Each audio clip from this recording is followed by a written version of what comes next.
record. And what the challenge of this movie is the CIA guy, Tony Mendez, who masterminded this rescue, decided to do it under the guise of a movie being shot. Making a movie, right. So there's this kind of Hollywood satire element to it, where you have John Goodman and Alan Arkin playing these grizzled Hollywood veterans who help him. So there's this sort of, geopolitical drama, taut political thriller, and then sandwiched in between this wag the dog, Hollywood satire, and that is a difficult tonal balance to pull off. And I think he does it extremely well. It's very, it's that kind of movie that we're constantly saying they don't make anymore, but it's just grown up, sophisticated, fun, entertaining.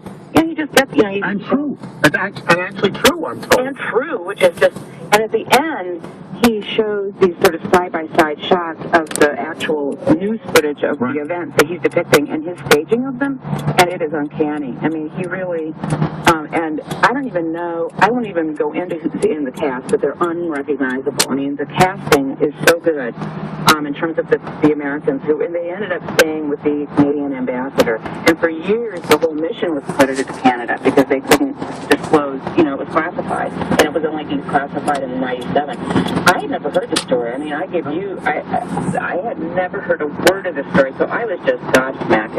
It's terrific. So you love that, and you love arbitrage. Now, there's some other things.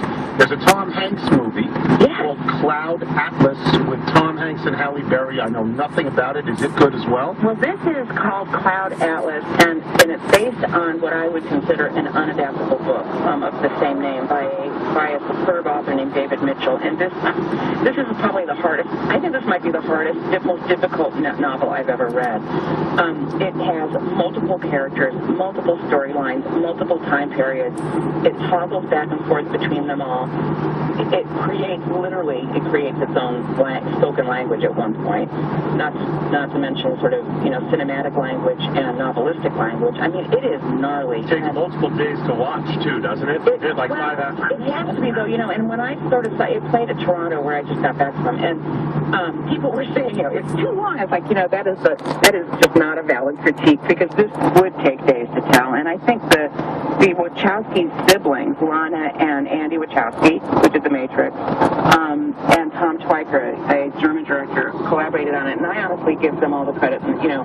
They took a very difficult technical problem and created a legible, engaging, dazzling movie, really. I mean, I thought they did a terrific job. You like everything today. I know. I was talking to a friend of mine out there, my dear friend, Linda Wheat, who's the People critic. She's my buddy, and this is one of the strongest Torontos in recent memory. But we were thinking, like, are we on, did they slip something out of the water? I mean, we liked, it was easy to like a lot of stuff there. There's another movie, I've never heard of it as well. I don't know when these movies are even going to be available for us. Silver Linings Playbook? Yes, this is my thing. Anecdotally, I really think this might have been the most beloved movie at Toronto.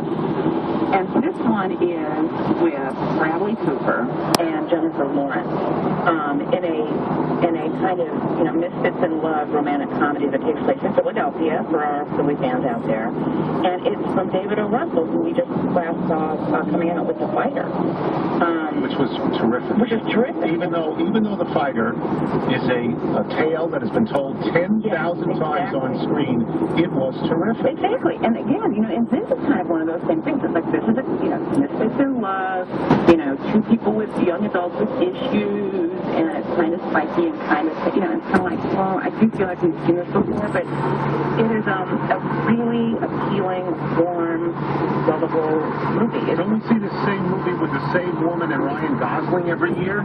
Yeah, you mean Michelle Williams. Yeah. No, it's not as downbeat as, that. I think maybe you're thinking of Blue Valentine. Right. Yeah. Right. This is really dear. This is sweet, and it's, it's funny because there is like a sport. De Niro is in it, Silent Bob, and he plays Bradley Cooper's dad, who is a bookmaker and takes bets on mostly the Eagles. I think.